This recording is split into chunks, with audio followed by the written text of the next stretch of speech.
Welcome to Baz Travels. After driving 14,826 kilometers through 24 states and Washington, D.C., I've seen rocket launches to the Grand Canyon and Hoover Dam. I've explored Route 66, ghost towns, deserts, snow, and beaches on both coasts. From Vegas casinos to Alcatraz, the White House to Hollywood. Join me for a journey of the ordinary and the extraordinary. Loading destination. Simulation starting in 3, 2, 1.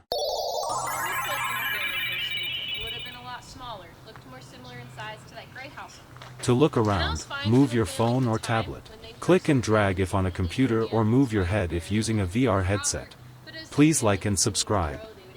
We're stepping into Lincoln Home National Historic Site, and while the tours here are completely free, you still need to book a time ticket through the Visitor Center first, because access is controlled to keep the experience structured and manageable as groups move through the preserved neighborhood. End of Lincoln's life, not really the middle, but a lot of those middle years happened in Springfield, and that's what we're going to talk about on our tour.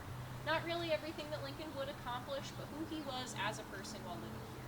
Do we have any initial questions, though, before we head inside? Cool, then we will head on in.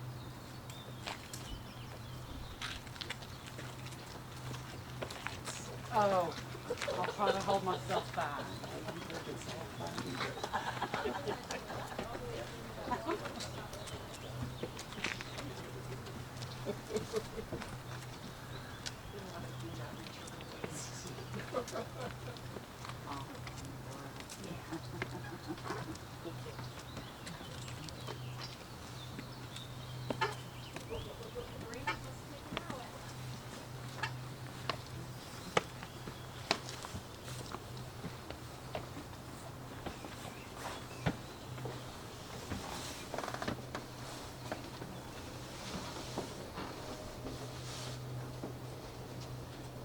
If we can keep scooching on down in that room so that everyone gets a chance to see.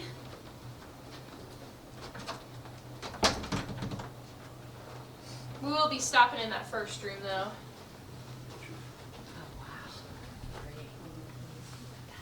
Alright, I'm going to sneak behind you here, make my way to the middle so everyone can hear me. Perfect. So this is going to be the parlor. This is the formal, fancy, entertaining space for the Lincolns. It's where they would have welcomed and greeted their guests. Great place for us to start as we welcome their newest guests, you guys. I like to start off by pointing out some of the original stuff in here owned by the Lincolns, since that's usually what people are excited to see. Those original things are going to be the majority of this dark wood, black horsehair upholstered furniture you see in front of you, as well as the marble top table on the far left, these candlestick holders in the back parlor room on the right, and this shelf that's in the middle with the books and the busts on it. That shelf is called a whatnot. It's where they would have displayed their knickknacks, their trinkets, their whatnots, just like we do today. And I like to point out this stuff not only because it's cool, but also because it can help these stories and life moments we're going to talk about feel a little bit more real as you look around these rooms and try to actually imagine the family sitting in these chairs, putting up these decorations, and living in this house. But speaking of life moments, a lot of important ones happen for the family here, especially in this back parlor room on the right. Initially, before they added their second story and moved their bedroom suite upstairs, this back parlor room would have been the Lincolns' main bedroom. Being that it was the main bedroom, it is where 3 of the Lincoln boys were born, Eddie, Willie, and Tad. It is also, though, unfortunately, where Eddie passed away at the age of 3 from tuberculosis, with his funeral being held in this front parlor room the next day. So we can think about the different joys and sorrows, the highs and lows of the Lincoln family that happen in this house, just like we have in our own lives. And on a bit of a brighter note, an exciting thing that happened for the family here is that this is where Lincoln was when he was officially asked if he wanted to run for president. Now, he didn't give him a yes or no answer. He told him, let me think about it, which I think is pretty fair. Pretty big question to be asked. Lots of things to consider. But a few days later, he did say yes. He accepted the Republican presidential nomination and began his journey to the White House. Last thing I like to point out in this room are going to be the drawings on the floor on either side in front of you. They're from Frank Leslie's illustrated newspaper, done around the time Lincoln was elected president. We can use these drawings now as a primary source to see where the furniture went, what the decorations might have been. They also help us make our best guess at what the carpet and wallpaper patterns were. Unfortunately, the carpet and wallpaper you see now is not original, but it is the best guess based on these drawings and what was available during Lincoln's time. But this formal fancy parlor room is not going to be a room that the family would hang out in every day. Usually the doors to this room would be closed unless they had guests over to keep it nice, fancy, clean, and especially to keep the Lincoln boys out. But as we keep making our way through the house, we're going to see rooms that they would hang out in that should look familiar to us. So I'm going to send you guys on through the dining room. We're not going to stop in there, just take a look around, and we'll keep making our way to the sitting room for our next stop.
Space. If the Lincolns had TV back in their day, this is where their TV would have been. This is going to be like our living room. And even though they didn't have TV to occupy their time, plenty of other things for them to do in here. Over here on the right-hand side, we can imagine Mary sewing at this original sewing table and mirror. She would have been responsible for fixing a lot of the clothes, fabrics, and anything else her boys managed to rip and tear. And speaking of those Lincoln boys on the floor in front of us, we can imagine them wrestling.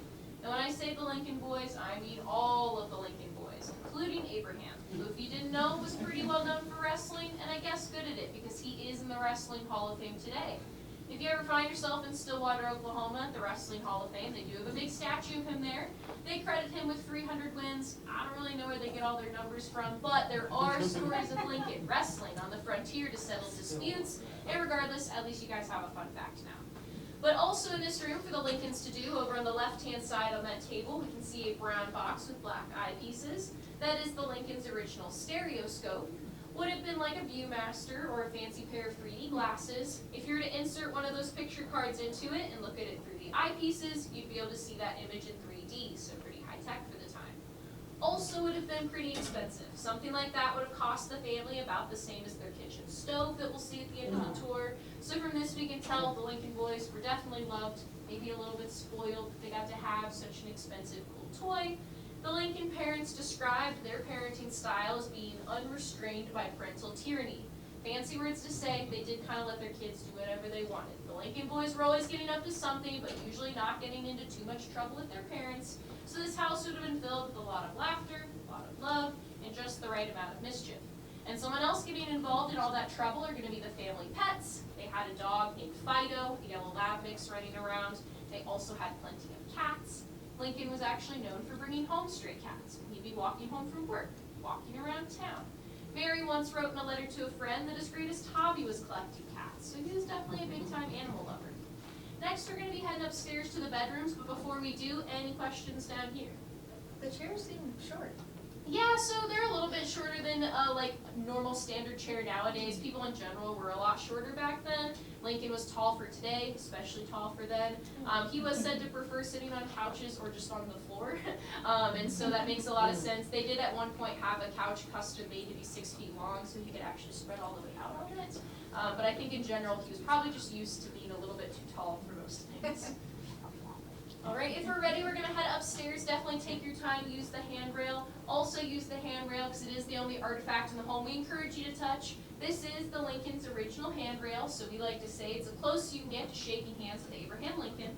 At the top of the stairs on the left, you're going to see a guest bedroom with green wallpaper. Take a look in there. Has the only original bed frame in the house. And we'll keep making our way across into Lincoln's bedroom.